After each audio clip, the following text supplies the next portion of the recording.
This is KGW News at 11. Family and friends gathered this evening to honor the life of the person shot and killed in southeast Portland early this morning. 2 others were shot and injured. Police have not said what led to the shooting or if they're looking for any suspects. This marks Portland's 58th homicide of the year, a stark reminder of the gun violence epidemic in the city. Good evening. Thanks for joining us. I'm Tim Gordon. Neighbors in the area are growing more and more concerned by the shootings. They say they don't expect things to improve anytime soon. Thomas Schultz has more. Because it's getting bad out here. It is really bad out here. Crime tape lines the block around Southeast Foster and 86th Avenue Sunday after police say a person was shot and killed just after 4 in the morning. 2 others are in the hospital with life-threatening bullet wounds. And it just seems like things are going a little crazy now. And people I spoke with say shootings like this one are becoming more common out here on Foster. It's becoming so bad that some are even considering moving out of Portland. It makes me want to move, actually, out of Portland. David Quintero lives up the street from 86th Avenue. He's cautious to let anyone in his family out of the house. I got 3 kids of my own. Like, I don't even let my kids come outside. And so far this year, Portland has had 58 homicides. This is the 4th in the past 9 days. Last year, Portland set a record with 96 homicides. And neighbors say this area has long had issues. Foster area, this Foster area is getting crazier. So crazy, Israel Rayo left the neighborhood. Just had to move out, and now it's a safer place. I have 2 kids, and every time I would wake up, they would wake up hearing cops and everything, man. Others have been gone for years. All my childhood friends left because of the shootings and all the crime that's happened here in Portland. And as police investigate this shooting, neighbors say more officers are needed, something Mayor Ted Wheeler in a recent statement says he's working on to keep neighborhoods like this one safe and to keep people in the Rose City. Though for now, many think it'll be a long time before they feel safe on this Foster block. It's inevitable that things are going to get worse before they get better. In Southeast Portland, Thomas Schultz, KGW News. And now to a homicide that's been unsolved for 8 years. A 23-year-old man, Deon Matthews, was killed in downtown Portland in October of 2015. Ashley Graham spoke with his mother, who is understandably desperate for answers. Yeah, she is. His mother, Tanya, told me these past 8 years without any closure have really taken a toll on her.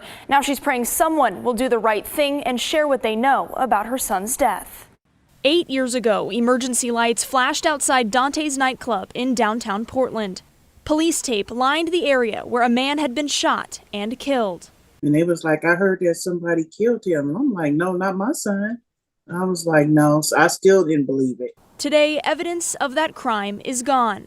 But the pain Tanya Mayo feels about the loss of her 23-year-old son, Deon Anthony Matthews Jr., is not. 8 years later, it's still real tender. So many cruel and this hatred people in the world, this evil. My son did not deserve this at all. She says Deon had a 2-year-old son at the time and another on the way. He was a great father, a loving, caring, great son. And that's what I'm going to always cherish his memory by.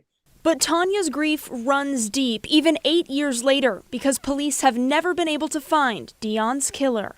I know people know something, they seen something, because it was all over the news that night when it happened. People's cars scattered, people running.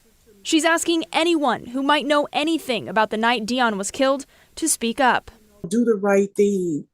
I know you got a conscience and I know you got a heart, and if you have love in your heart for people, just stand up and do what's right. And while she waits for answers about the night her oldest child was taken from this world, Tanya says she knows Deon is watching over her.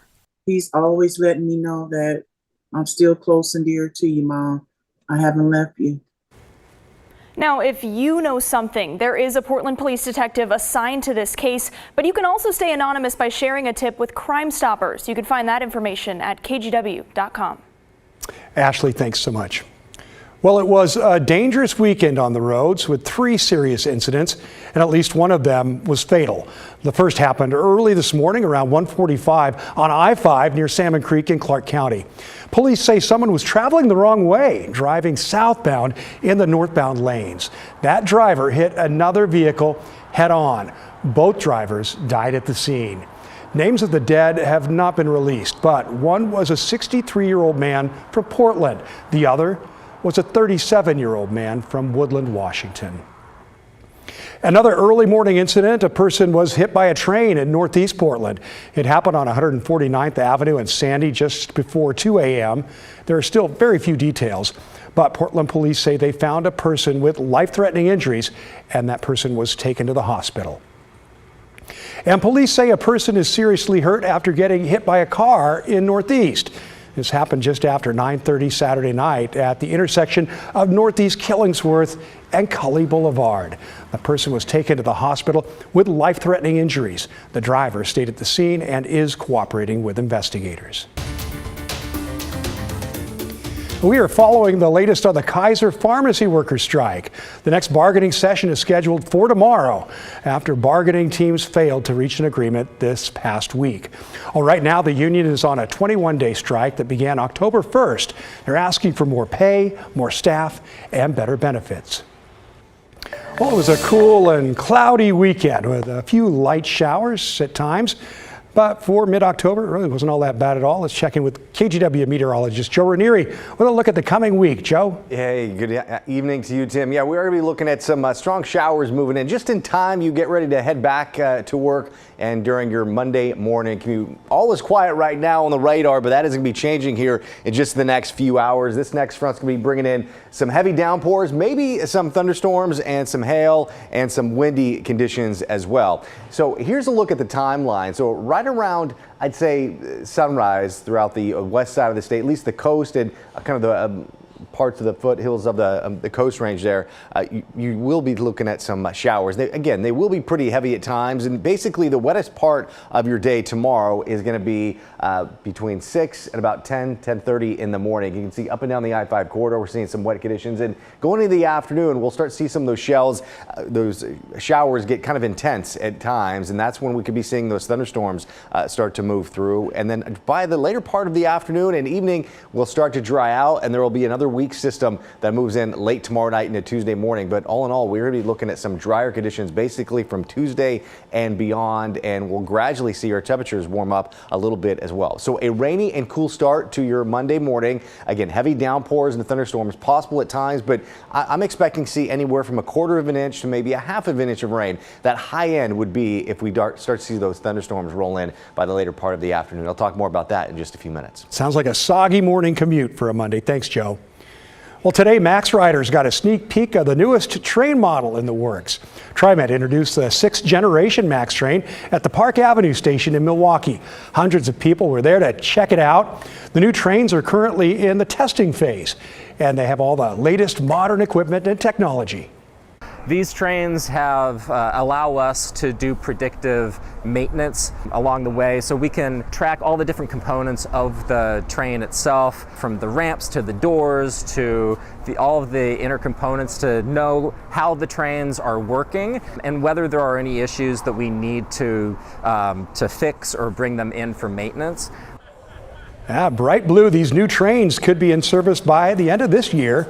The first generation trains, which were introduced in 1986, well, they'll also be decommissioned. They had a good run, didn't they? Well, the annual Portland aerial tram evacuation exercise kicked off this morning in front of OHSU's Peter O. Kohler Pavilion.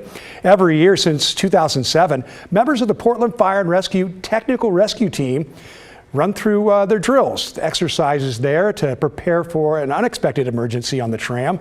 The training allows crews to practice an aerial rescue in the event that the tram is stopped for an extended period of time with passengers on board. Using ropes and harnesses you see there, the team lowers 4 people playing the roles of passengers 100 feet to the top floor of the OHSU KCI Institute. By the way, more than 5,000 people ride the Portland aerial tram daily, and there has never been a real emergency.